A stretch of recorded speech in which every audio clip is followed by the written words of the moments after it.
Good morning, everyone. And yes, it is still morning if you're on the East Coast. This is one of our earlier webinars, so that's a lot of fun for me. I only just got to the office, but I'm still sure I can pull myself together long enough to give you all a great and awesome webinar this morning.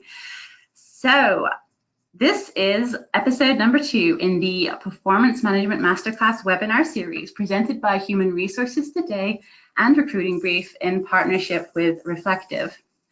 We want to thank Reflective for sponsoring the webinar series and helping us to make this happen. They have said that they're going to be sending out what did they say they were going to send? Protective Life Establishes Employee Manager Alignment with Reflective Check-ins white paper as a special thank you to everyone for attending. John, can you pull up the Reflective slide for me there so that everyone can see? Perfect, thank you. Reflective is committed to employee success, and they're hoping that the white paper they send out as a thank you will help all of you achieve that. So I'm Michelle E. Trout. I'm the webinar producer here at Aggregage, and it's my pleasure to bring you this 6-episode webinar series focusing on the various elements of performance management. This is episode number 2. I really enjoyed talking to Joe Weech, and I'm really going to enjoy talking to John today. Don't worry, all of our episodes are being recorded in case you have to miss one. So while we're going through today's presentation, please feel free to ask questions. You can do this by submitting them into the question panel on the right side of your screen. We're going to try and answer as many of them as we can as we go through, but there'll also be a Q&A at the end. I have the lovely Hannah Flynn here today who will be helping me to answer those questions and make sure that all of you are acknowledged when you speak to us. So please feel free to say hi to Hannah in the questions panel. And lastly, if you have any audio issues during today's presentation, you can also dial in by phone. You can do this by selecting the More button in the upper right portion of your screen and selecting the Switch to Phone option. All right, so today I'm talking to John, I think it's Freeze, is that correct? John? It's phrase, like prepositional phrase. I'll get you later for that one, Kelly. John Fraze, our second speaker in the series and the Senior Managing Director at Ancora. John, this is your second time coming to talk with us here at Aggregage, and I have to say I'm really thrilled to have you back. Yeah, thanks for having me. I'm excited to be here, and I'm also on the West Coast. Oh, you're here in the West Coast? It's early. Wow, it is early, yes. I haven't had my coffee yet. I hope you have, because you're going to have to drive most of this show. Yeah, no, I've had my coffee and I'm ready to go. We've got a lot of slides to go through. I just wanted you guys to kill your audio on that end. I'm getting a lot of feedback. Oh, how strange.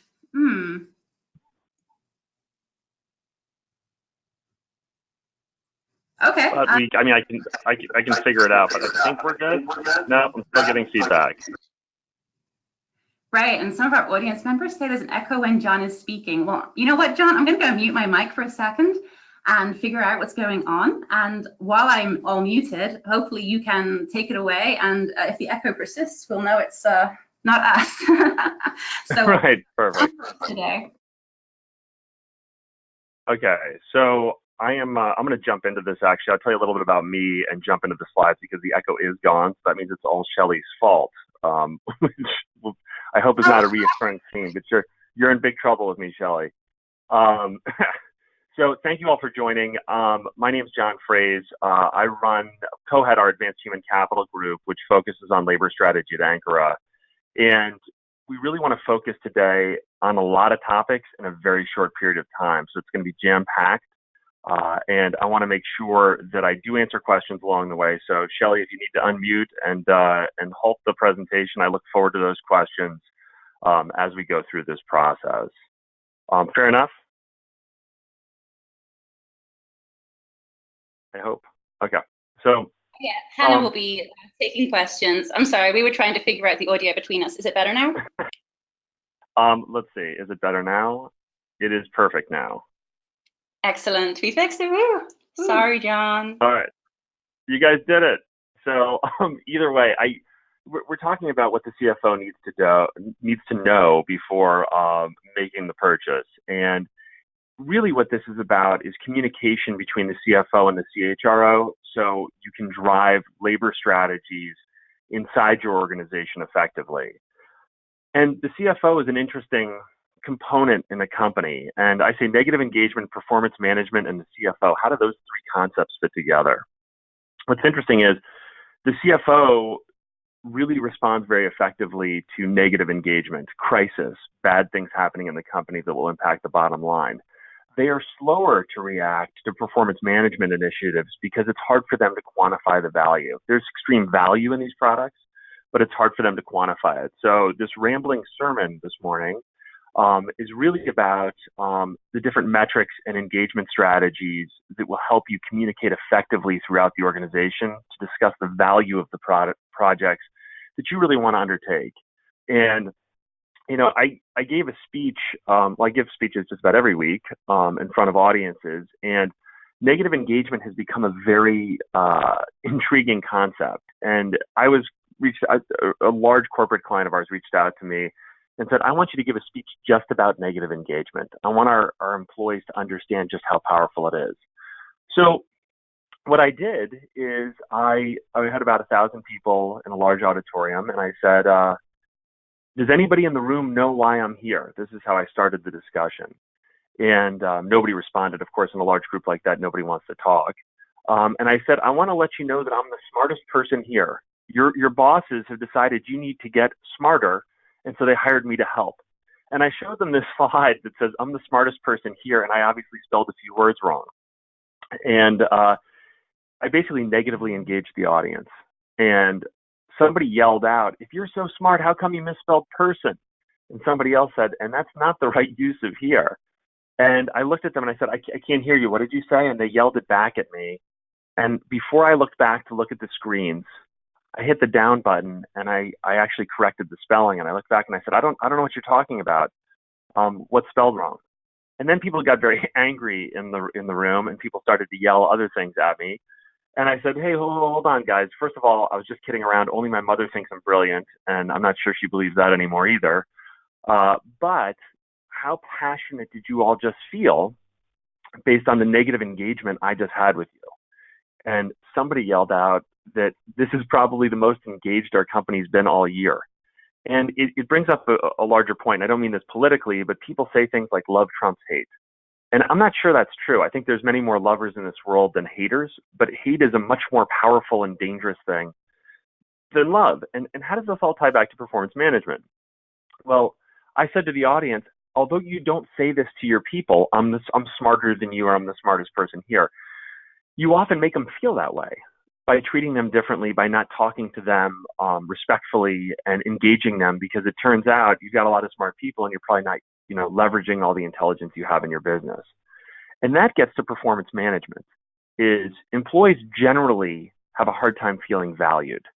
And without a proper performance management strategy, you're generally telling them, we're smart than you, and you don't really matter to the enterprise. And as we're getting a younger workforce, millennials growing into these positions, they recognize this. And so this isn't about hand-holding or coddling. This is about saying we value what you do and we want to leverage the intelligence that you have. So I just want you to think about that very weird experiment that I've been trying, and it works very effectively, although it's a little dangerous, I think. A lot of companies say we believe employees are every organization's most valuable resource. We say that on our website at Ankara, but a lot of companies don't really act that way. And that's the problem. And talk is cheap, and we'll get into just how dangerous cheap talk is later when we look at the repercussions of that. So the CFO really struggles with this values concept. It doesn't mean that CFOs are bad people, but they're not sure that values equal value. So just because we're a B Corp or we're very good to our employees, do we really get additional value for that? There's some companies out there that are in the Fortune 100 best companies to work for that are failing. And so do these two things equate? And I think, again, performance management is a piece of that story. Finance and HR, is there a small fissure or a giant chasm between these two groups? And we're arguing that depending on the company, the chasm can be quite large. And there's a reason for it. And the reason is that the CFO and the CHRO have very different initiatives that they work on. CHRO is a champion of the employees and believes every employee is valuable. CFO is a strategic partner to the CEO, and every employee is a cost. The only thing they really agree on is compliance and reporting. I was at a company yesterday, actually working with the executive management team, and the CHRO is also the acting CFO, which was very intriguing to me. I thought, do you yell at each other? How do you yell at yourself? How does this work? But either way, it is a challenge. And part of that challenge is CHROs are coming in with employee engagement projects, and they're coming in with performance management projects. And CFOs, and this is from a survey in 2016, and I think it's only gotten worse, don't believe that employee engagement metrics have any credibility. 71% of them say employee engagement metrics lack financial credibility. That's an issue. If they don't believe in it, are they going to put millions of dollars behind it? And we have to do a better job. And I'm going to share some ideas about how to do a better job today. So more thoughts on this. New times. If you think about supply and demand, the shorter supply there is of something, the greater the demand for that should be. But it's the opposite when we talk about dollars and people. Financial capital is abundant. There's lots of it, big supply, but it's carefully managed. Human capital, talent, is scarce, but it's not carefully managed at all. How is that possible? This is a break in what most of us believe is logical thinking. Why would we not carefully manage an incredibly scarce and valuable resource? Good and great employees. It just doesn't make sense. And to point out some facts about this, again, I think facts are important today. Opinions are fine, but facts are going to drive strategy at your individual companies. If you look at the S&P 500 market value, back in 1975, 83% of a company's valuation was based on tangible assets. Only 17% was based on things like people, intellectual property, intangible assets. So today, those numbers have flipped. Only 16% of a company's valuation is based on tangible assets, and 84% is based on value creation, like intellectual property and people. So when we look at this change and people driving the highest level of value, probably your number one or two controllable cost, but also your number one value creator, what are we doing to actually manage these people? It's a big question, and I don't think a lot of companies have a great answer for that. Even if they've got an answer, it's probably not a very good one. So we call this the gap because general accepted accounting practices don't really account for people. So what have we done about it? We look at something called human equity value or human equity valuation. And this came from us working with private equity firms. And they said, you know what, the project's really great. You guys saved a bunch of money, but the PE partners don't really speak this language. Can you talk to us in a language that we understand? And so what we did is we took the generally accepted accounting practices, those traditional three statements, income statements, balance sheets, and statements of cash flow, and we turned them into human equity statements. We basically dollarized people, which sounds terrible. However, if the goal is to drive value creation projects around human capital or people, you've got to understand the financial value of your people inside of your organization. And this actually accomplished that goal. I'm going to share an example. This is from a company called Zimmer Biomet, publicly traded. So this is all publicly accessible information. We took all their 10Ks and we did some math. There's some basic math like revenue per employee. And we compared that to a whole bunch of other companies you can see in the footnote. And we were able to compare Zimmer Biomet to their competitors and say, how well are you leveraging your people compared to these other companies? So revenue per employee, we were able to say, okay, you're above the sample average. So this is good. Total workforce investment is a TWI is what that is. It's a very complicated calculation, but it counts for every single number you put into your workforce as a percent of revenue. And you want that to be as small as possible. They're doing very well there. So we take all of these different metrics and we measure them where they're winning and where they're losing. And they weren't winning in every category, certainly, but they were winning in a bunch of them. Like an example, market cap value per employee. They're not getting the market valuation that they should, considering the amount of employees that they have. Sample best is 9 million. Zimmer Biomet's down just over 1 million, well below the sample average. So either way, this is one way to look at it. Dollarizing people sounds like an awful topic. But again, this is how we drive performance management and attention from the entire enterprise, not just from HR. And then we take it and we look at an impact statement. And I won't kill you all with this, but basically we look at a 3-year trend for a company to say where are they doing well and where are they not doing well. And one problem for them is their headcount growth was outpacing revenue growth. And that's an issue. So that challenge obviously is creating some market cap issues for them. So let's talk about people to change gears a little bit. You know, this love versus hate story, engagement, disengagement. We've asked over 300,000 employees, is this an excellent place to work, better than most, about the same, somewhat worse, or worst company in the area? And I obviously won't do a poll today just in the interest of the amount of content we're trying to cover. But if I want you to think about it, how many people, what % of a company says that they're at the worst company in the area? This is an anonymous survey, so there's no repercussions for telling the truth. How many do you think say that? Think about it. It turns out it's only 2.5%. And you know who those folks are? And it sounds incredibly harsh, but those are the losers. Those are the culture killers. And so it doesn't take a lot of people, and you're all probably thinking, I know who it is. It's Dave in accounting, or it's, you know, Amy who works in packaging or in our call center or whatever industry you're in. You may know who those people are, but it's a very small handful of them. Yet they work very hard to destroy your culture. If you look at the rest of the folks in your population, and the blue line is our normative database, they really lean on the positive side of things. They think that they're a company that's better than most. Of course they do. If they don't, they'd go to another company. It is so hard to hire and retain great employees today. If we think about the most acute issue facing the United States today, it's the inability to hire and retain great employees. Everybody has this problem, regardless of your industry. So this small number of people, and excuse my amateur graphics, but I'm a labor strategy guy, not a graphic guy.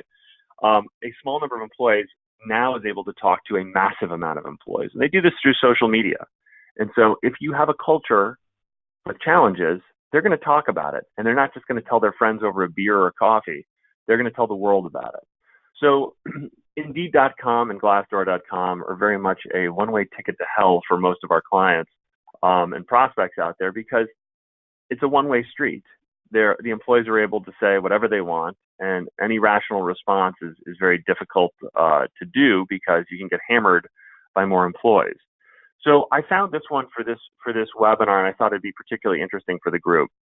I worked at Blank full-time less than a year. Initially, I'm going to keep the company private. And this is from the website Indeed.com, which everybody should know what their ratings are on Indeed.com and Glassdoor.com, and read those reviews. It's very important.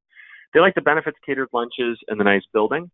But the con was I would have gladly traded every free lunch, every free snack, and every day of unlimited PTO for a genial, approachable team leader, as opposed to the non-genial, wholly unsupportive, unapproachable, abrasive, snarky boss I had. Then they talk about horrible bosses 1 and 2, and the person's now gone, and I wish they were never there. This is terrible. So if you want to know what company this is, it's actually Indeed.com. On Indeed.com's website, somebody was actually ranking the company Indeed.com. So not even the great creators of these open forums are immune to the type of criticisms that are out there. And it's tough. So I just want you to think about that. Are you engaging your workforce effectively? Because the CFO cares about this stuff. They don't care about the flowery, happy stuff, but they're very concerned about high turnover, the inability to hire and retain great employees, because that's going to impact financials. So how about this one? A man skipped work for 6 years and no one noticed until he won an award. This was a general manager of a water plant. And they found out that he was gone because corporate came to deliver the award for outstanding service for a 20-year employee. And when they got there, the guy wasn't there. And they asked around and people said, we thought he died. So bad things can happen when you don't engage the workforce. This is an extreme example, but I found it intriguing that this happened. So one of the things to understand is internal versus external focusing, passive versus proactive, combative versus collaborative. This isn't performance management, which I think is incredibly important. This is just culturally, how do we see ourselves as employees, and looking at what the reality is versus what your executive management team says we need to be in order to be successful in the marketplace. Those kinds of comparisons are critical. And again, if you don't think employees are valuable or one of the number one controllable costs or the highest creators of value, you don't need to worry about this stuff. But I think you should. So I want to talk about access to information, and this ties back to sort of what are other people doing around engaging the workforce, performance management, et cetera. The bold assumption that people matter. So this is the purpose of analytics, the purpose of sharing data with employees, that loop. And it's really the entire business model for Google. So Google does one thing, right? They provide access to information in a useful format. I don't care if it's YouTube, where they do it with video, search, where they do it through immediate feedback from questions asked, or Gmail, through email, obviously, maps. They're providing access to information in a useful format. So brief story about that. I actually was the co-keynote at an event at Pebble Beach. And I thought I was the keynote, and I got there that morning, and they said, no, there's a lady named Shayla Ali. She's an inspirational speaker. She's going to speak before you, but you're both the keynotes. I said, there's no such thing as two keynotes, but I will suffer through this. And she gave this amazing speech, very inspirational. And she said, our mission statement is to provide access to information in a useful format. So she got a standing ovation. It was amazing. Women in engineering, the great benefits of being a Google employee. And she sat down, and I needed to talk about millennials. And I got up and I said, I can't believe you all just gave her a standing ovation. This is terrible. And it was dead silence. I had 100 CEOs in the room, and they all thought I was a big jerk. I said, do you really want your employees to have this information? Let's take a quiz. And I asked them this question. I said, what's the starting salary of a software engineer at Google? And they said 70,000, 80,000, 100,000, lots of different ideas about what it could be. This is a 21-year-old, just got out of college, never had a job before. And I said, it's actually $113,128. I said, what do you pay your employees? And somebody in the front row said, we pay $13.50 an hour, but our benefits are really good. And they took the house down. Everybody was laughing, unfortunately, at them. But it raised a really important point, is Google shares all this information with us. Our employees can see it too. And they often realize they're working for the wrong company with bad benefits and the wrong culture. And they should be working for your competitor. So performance management is a story about engaging those employees and saying we really care. The people that don't want performance management, by the way, are that 2.5% that say this is the worst company in the area. Your worst performers are the people that don't want this. Your best performers deserve this. They need to have the feedback loop. They need to be engaged. So how did I know the Google salaries? Of course, I Googled it, right? That's what I did while they were giving her a standing ovation, and I was terrified that I had to follow this amazing woman who was so inspirational. I was thinking, what am I going to do? But Google has created a change in expectations for our employees, and we need to recognize this. It's not about coddling them, although it's easy to make fun of millennials. It's not fair or accurate. This is from a client of ours, an airline, and they sent us a screenshot, and they said, this is what, then they'd heard me speak about Google. They said, this is what Google's done to us. They asked, is there anything else you'd like to share about your in-flight entertainment experience? And they said, the entertainment system cut out and I could not finish my movie. Can someone please tell me how Mad Max ends? I'm dying over here. They use this like Google search. Instead of saying, this didn't work, they assumed they could Google this through the survey and get an immediate response. This is what's happened, right? So if we believe employees are our most valuable resource, we want to provide them with information in a useful format so they can make better decisions faster. This is performance management. This is the story. So can you get answers to things like, who are my best supervisors? Who is my best supervisor? Who are my best employees? Do I have a negative labor variance? What are my FMLA trends? What are my overtime trends? And things like overtime, by the way, people often say, yeah, we got really high overtime. That doesn't really matter. What matters is, what are they doing during that time? Can we marry it up to a workload and say, were they effective, right? So we need to understand those kinds of metrics. So Excel's for old people, right? It's kind of stark and harsh, but it is. Young people are using Excel less and less, and they're using things like MicroStrategy and other very complex tools. And these are the kind of old ways we used to do things, right? This looks beautiful, I'm sure, to some of you, with massive code. But today, things look like this. And, instead of, trying to crunch through massive amounts of data, performance management tools are changing the way we think about engaging the workforce and getting access to information in a useful format. This is an example of a client of ours where we asked our employees to see who could find $1 million in cost savings the first. And we gave 3 employees an analytical tool, a business intelligence tool, loaded up with data, and we let them run. And one of our employees, by the name of Rob Henley, who's really, really good at this stuff, it took him 3 minutes. So he looked at the workforce to workload mismatch and said, gosh, the management team is staffing higher on Fridays in anticipation of absenteeism. What's going on? He actually called in his 3 minutes. He called the ops manager for this location and said, what's going on? And the ops manager said, listen, we know people call off more often on Fridays. I've been doing this for 30 years. I just came to this plant about 6 months ago, but I know it's a problem. So we overstaff. Actually, 12 months ago, he had arrived. So we overstaff on Fridays to make sure we cover for absenteeism. So Rob then went and looked at absenteeism, and he realized the time off on Friday is about the same as other days. The plant is not experiencing a typical bathtub curve where Mondays and Fridays are a problem. So they were making a decision because they didn't have access to information in a useful format. What was the result of all this? So Rob was able to diagnose they had a serious idle time problem. He had isolated Friday overstaffing, cost $1.1 million. So he won the prize, which, by the way, was 2 first-class tickets anywhere in the world, I believe. This was a little while ago. And he loved the prize, but employee morale was the bigger issue. And what he told us is, I said, look at all the money you just identified. And he said, you're missing the point. Employee morale on Fridays is down based on other research he had done because employees had less chance to feel valued. That was one of the currencies that was important to them, is making an impact every day. And on Fridays, they didn't get to make an impact. So it wasn't like some complicated labor strategy. They reduced overstaffing on Fridays, got the right ratio, and they saved, in the end, they captured $924,000, an 84% reduction. So employees said, hey, the days are going by faster, which is really good.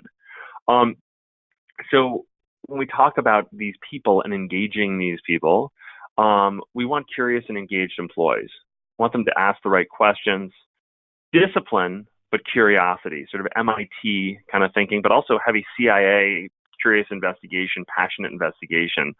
We want to give them tools, but we want to give them that feedback around performance management and say, here's where you're doing really well, and here's where you need help, and we're here to help you, right? But we can't do that unless we have the tools in place. So I'll take you way off the rails here to talk about people stealing shampoo, which is a ridiculous story, but it's an important one. If we have single data sets, and this goes back to having the right tools in place, instead of just looking at productivity, looking at performance, people steal toiletries from hotels, right? We had a client that we weren't doing toiletry theft with, but we're doing other work with. And they said, hey, we hired a consultant to try and help us decrease the toiletry theft. It was a very high-end 5-star resort on the West Coast. And the consultant told us we could use wall-mounted dispensers because people would just pump out what they want, but they couldn't rip the stuff off the wall and put it in their suitcases.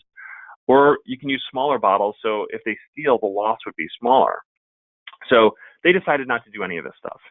And there was a general manager and another manager out around the valet car check area. And they were complaining, we just spent $50,000 on a consulting firm. We're not going to do any of this stuff. This is ridiculous. And the valet, a 21-year-old, looked back at them and said, this is the dumbest conversation I've ever heard, which is great when those kinds of things happen. He said, you guys just need to make bigger bottles. And they said, bigger bottles, we're going to lose even more. He said, that's not true. He said, the reality is that everybody ships their golf clubs here because they don't like to check bags. And they have 22-inch wheelies because also they don't like to check bags. If the TSA does not allow liquids or gels over 3 ounces, make them 3.3, which is 100 milliliters, and they'll have to check their bag, and it's not worth the hassle to steal the shampoo. So they actually did. They made their shampoos 100 milliliters, 3.3 ounces, which was really great for a while. Unfortunately, a couple of months ago, the TSA raised the rate to 3.3 ounces or 100 milliliters. So I think this company is going to need to make larger, even larger still shampoo. But what was the result of all this? In the first year, they reduced their toiletry costs by 31%. Why am I telling you about shampoo theft?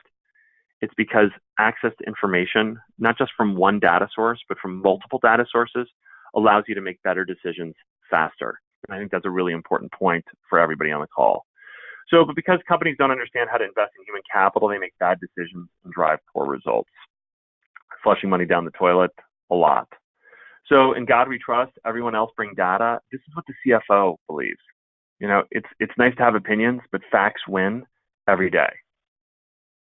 And this is the challenge for HR, is HR has a lot of opinions and a lot of soft skills. And we have a lot of respect for HR. HR is an incredibly, maybe the most valuable area of a company, but they have a seat at the table, but the CHRO often doesn't have enough to say. And by talking about the financials around people, I think we can change that conversation. I think we can drive a different conversation. It's more impactful. It's also more surgical. It's very specific. So Jack Welch said the head of HR at every company should be at least as important as the CFO. We agree with that.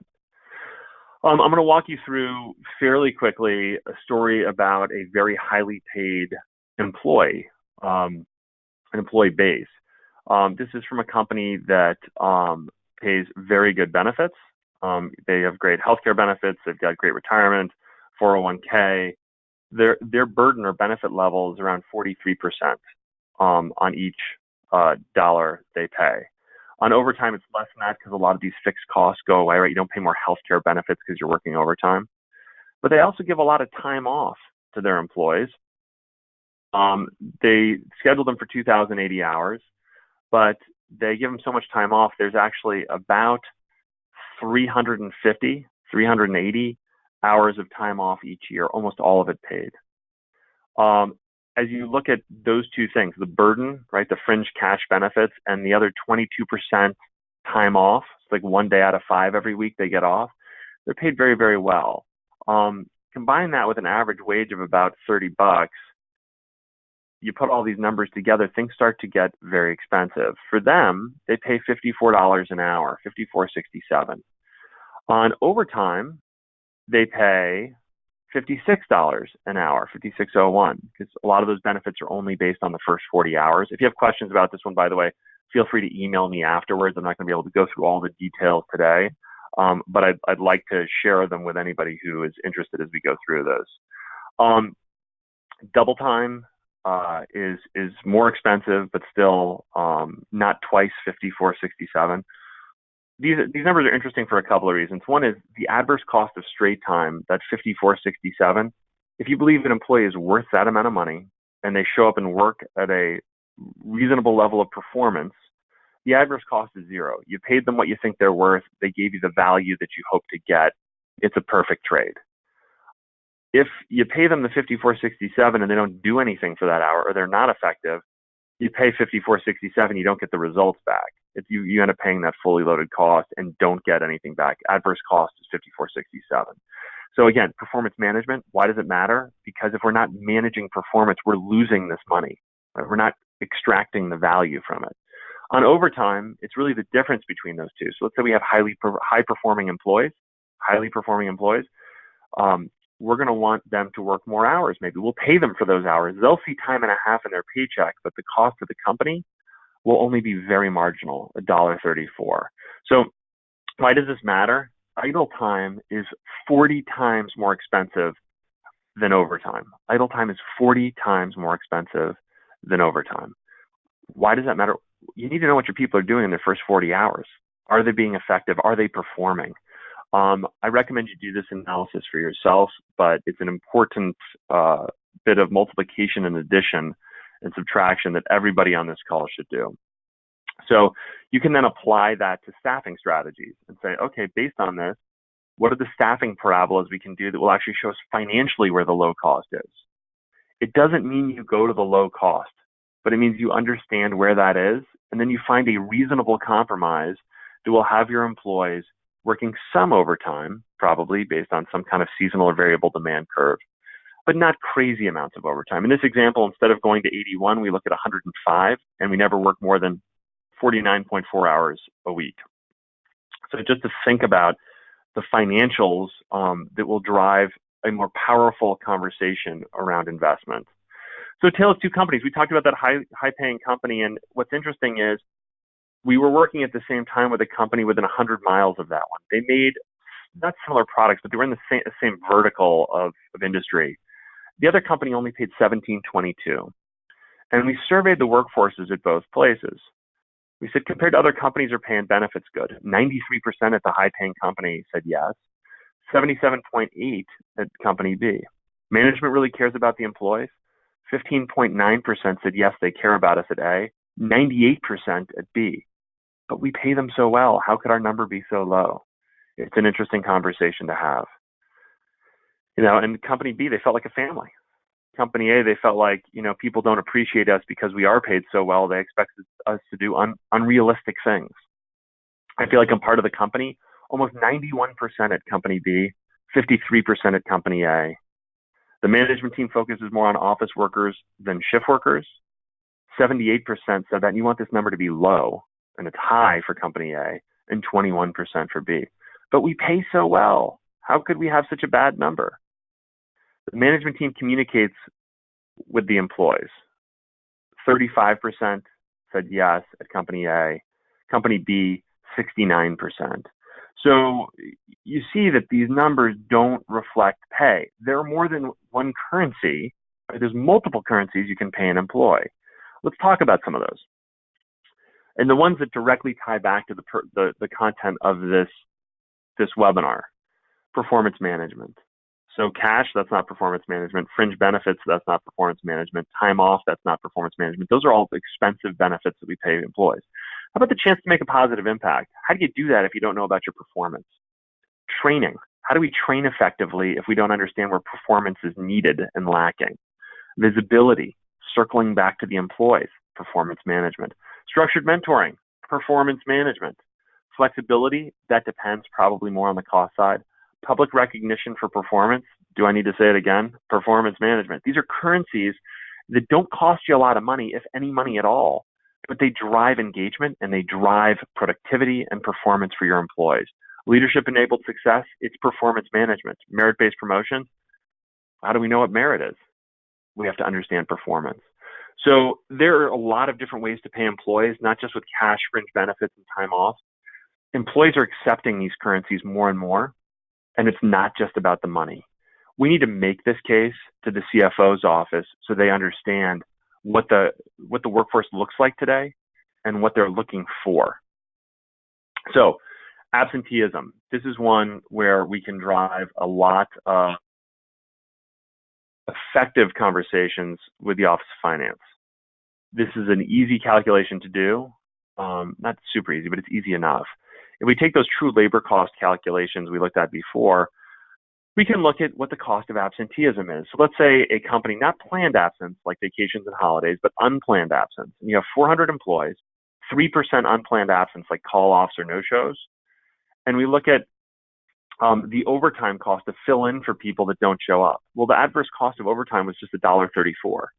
If it happens for 2,080 hours a year, that's $33,000. It's not a lot of money. The overtime is not the problem.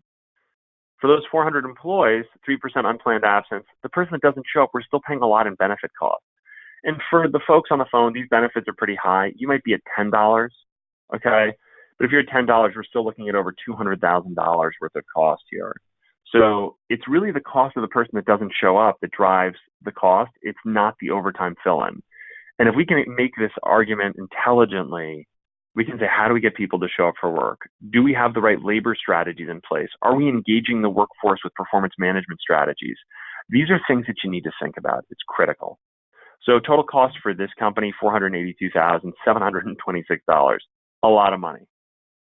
So human equity valuation reporting is inevitable. At some point, we're going to need to do this.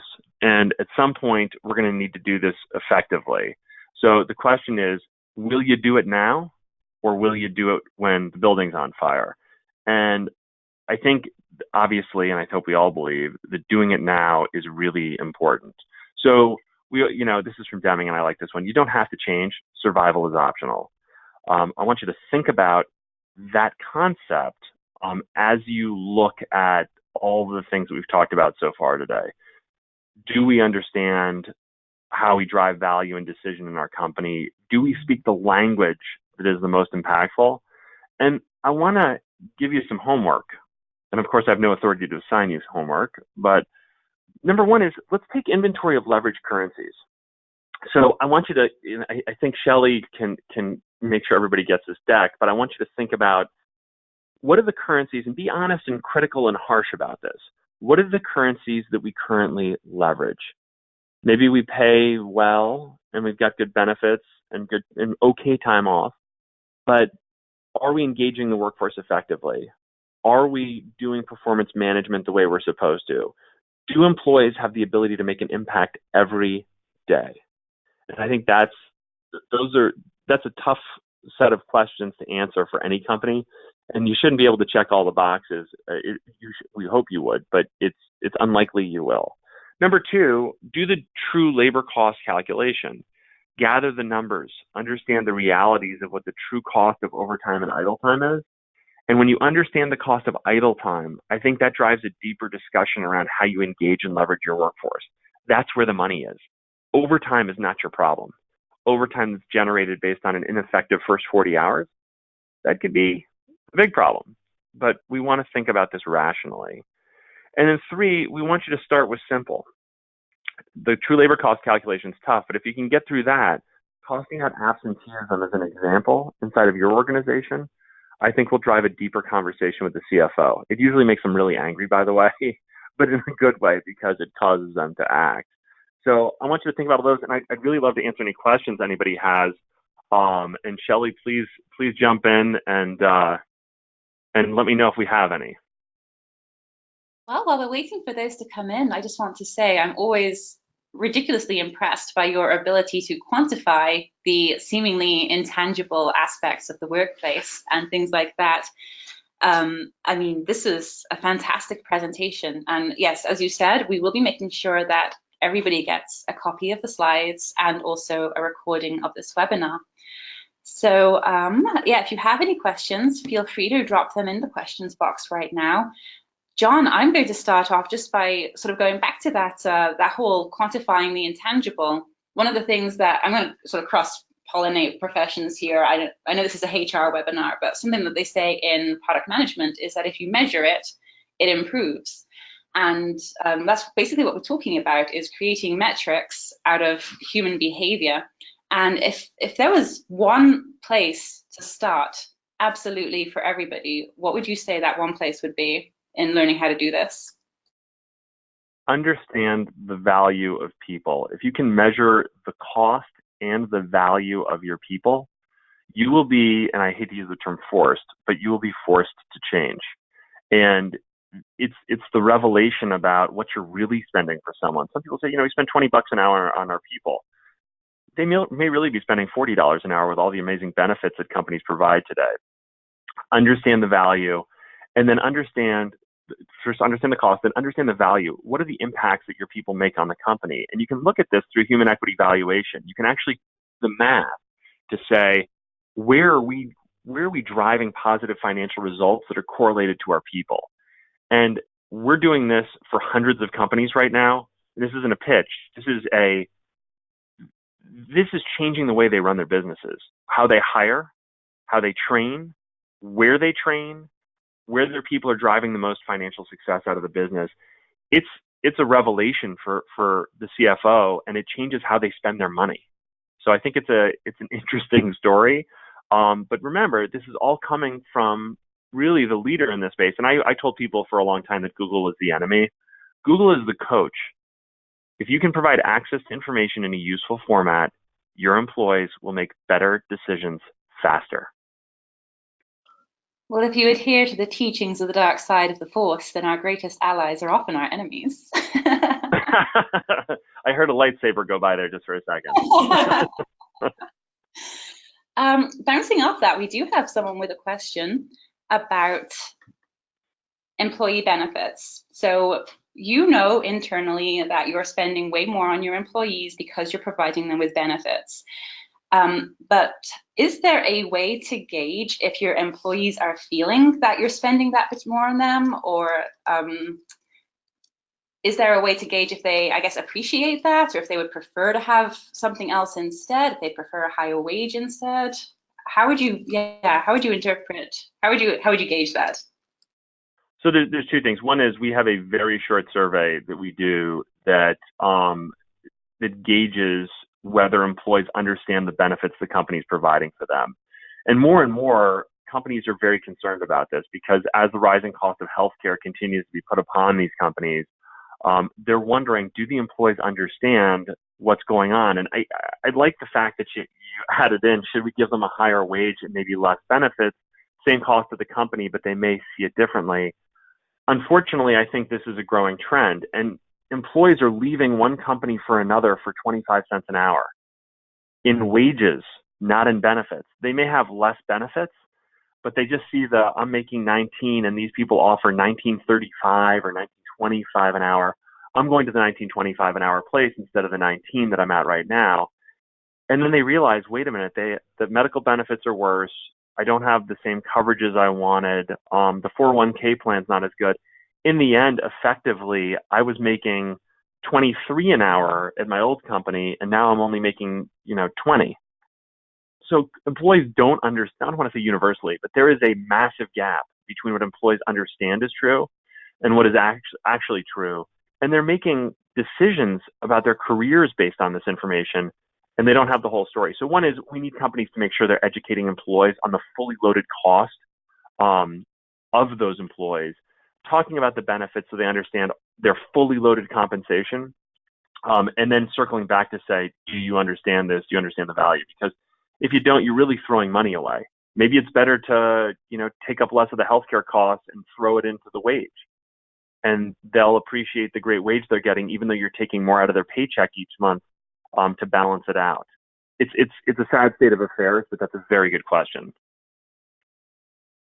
I almost wonder if some kind of flexible option where they could kind of actively make those decisions themselves would even be an ideal solution to that. Although I guess that would be rather difficult to implement. Especially in California, where you break the law by opening your mouth as an employer. That would be really hard to do effectively because it would look like bias. But you're right that if we look at this pragmatically, that would be an incredible thing to do, Shelley. It's just the law doesn't allow us to.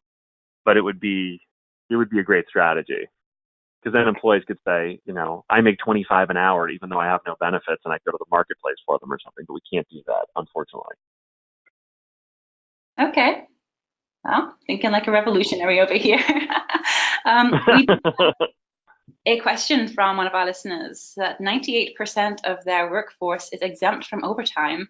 How would you apply your measurement techniques to an environment like that? What we really want to look at is how effective the employees are when they're at work. And some of the challenges around that, is first of all, the measurement tactics we use.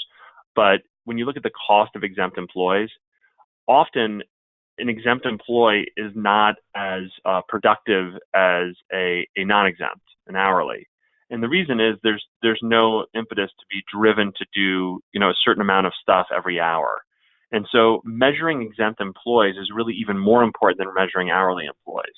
We're not worried about the overtime, but, an exempt employee could spend 50 hours a week in the office only doing 20 hours of work. And that gets back to performance management, is we have to understand how these employees are performing and then tie it back to the financials. What are we paying for them and what are we getting? The overtime thing is an interesting story, I think, for hourly employees, but it's not really about overtime. It's about the first 40 hours. Whether you're exempt or non-exempt, we want to know what you're doing when you're at work and how well you're doing that. Because in the end, if you look at the S&P 500 market cap valuation, these are the people that drive the higher valuation in your company. We need to make sure they're doing their jobs, not just doing them, but doing them well. So yes, exempt or not exempt from my concept. Exempt or they're more expensive and they're even more important to this story. Wonderful. I want you to know that we have a lot of comments coming in just thanking you and saying that they're really enjoying your insights and that this is a webinar that people are absolutely loving. And one person who said that your insights are quite good is also curious about how to get the best set of performance management metrics. How often should the numbers be gathered? What creative options exist for getting the numbers so they can be analyzed in more than one way? Any thoughts on that? Yeah, so we want to provide regular, accurate feedback to employees. The first question really is, in my mind, how much feedback can they handle, effectively? Not how much can we put in front of them, but how much can they handle? And we want to make sure that, generally speaking, and this is general, we're not giving them more than 3 metrics on a regular basis. Quarterly, we can give them more than that, but on a weekly basis, in some environments, like in a call center, we want to give them daily metrics. But in other environments, we'd like to give them weekly feedback with 3 key performance indicators that matter specifically to them and how they drive value inside the organization. So we don't want to give them 1,000 things. Even on a quarterly basis, we don't want to give them 20 things. At the management and senior management levels, we want to look at more metrics. But for an employee, really 3 is enough. And when we talk about the right metrics, every company is different. And I really recommend that nobody take anything out of the box. Don't go say, well, companies like ours typically look at these things. That's a mistake. You need to look at how your company drives value, what your culture is and why your culture is the way it is, and understand how that creates sort of enterprise financial value. That is how you should create metrics, is if our employees behave this way, this is how the company improves. So let's measure those things. And the simplest examples in sales, right? Great salespeople are completely manipulated by the comp plan, right? You could, if you don't pay people for doing an activity, great salespeople just will not do that activity, no matter what it means for the company. They don't think about what the right thing is for the company. They think about, how am I going to get paid the most amount? And so for key performance indicators, we want to do the same thing. We want to make sure these are driving the right culture and performance, because if you have the wrong KPIs, your employees will be motivated to do the wrong things. So this is a very sensitive topic. Don't give them a lot, and make sure they're directly aligned to the mission of the company. I love that. And I just want to highlight what you said right at the beginning too, which is about how much feedback can you handle. A big part of performance management is also the person doing the performance management. I mean, everyone knows that one-on-ones are great to do, but you can't stack 8 of those in a day, or you're going to burn out and possibly go crazy, and that's no good for anybody either. Yeah, that's right. Absolutely. And it's also, you have to give people time to adjust. And so giving them time to make improvements is helpful. If you hit them every day with this stuff, it's debilitating not only for the reviewer, but also for the reviewee, the reviewed. And so we just want to be sensitive to that, is that people take time to grow and evolve in an organization. And we don't want to keep hammering them about things, especially if they're working hard to make improvements.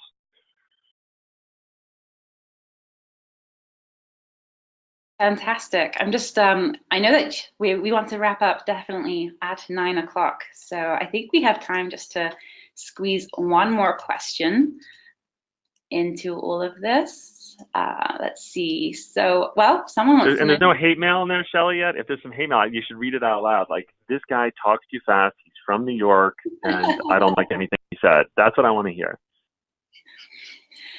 Let me see. No, I have no hate mail at all.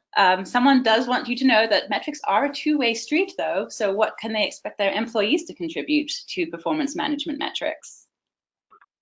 Yeah, and I think that it's absolutely a two-way street. And yeah, some of the organizations we work with aren't mature enough to handle the two-way review, the up and down. But there's 2 pieces to that story. One is that employees need to feel comfortable enough to talk about why they're not successful. And it's not about excuses, it's about explanations. They need to say, I can't hit this metric because.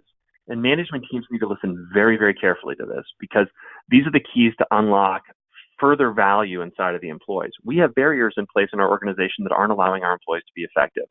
When the employees tell you that, and they're comfortable enough to tell you that, you need to listen. So I think that's a key part of this. And the other part is, employees should be able to do reviews of management.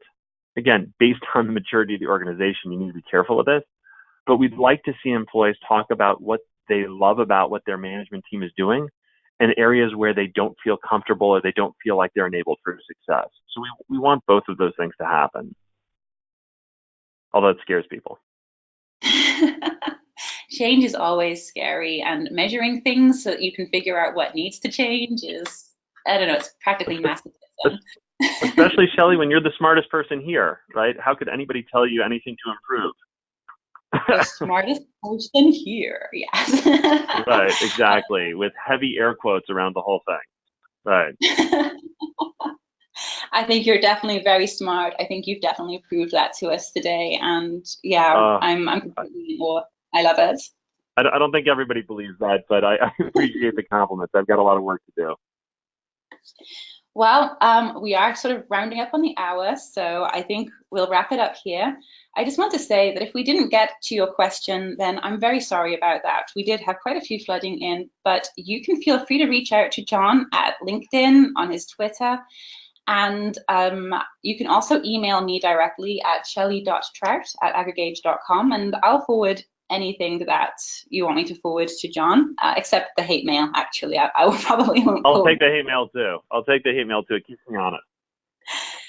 Um, we do have a few more episodes in this series coming up, so check out the URLs at the bottom here: humanresourcestoday.com webinar series, performance management masterclass, and also recruitingbrief.com if that's the website you're subscribed to. I just want to say thanks to Reflective one more time for helping us put this webinar on and for sponsoring us. And just to remind everyone that they will be sending all of our attendees today the Protective Life Establishes Employee Manager Alignment with Reflective Check-ins. So look forward to that. I know I'm going to. It's been a pleasure to have you all here, and thank you so much for attending. And John, it's been a pleasure to have you again. Thank you for coming and sharing your vast knowledge with us. Thank you. Have a great day, everyone.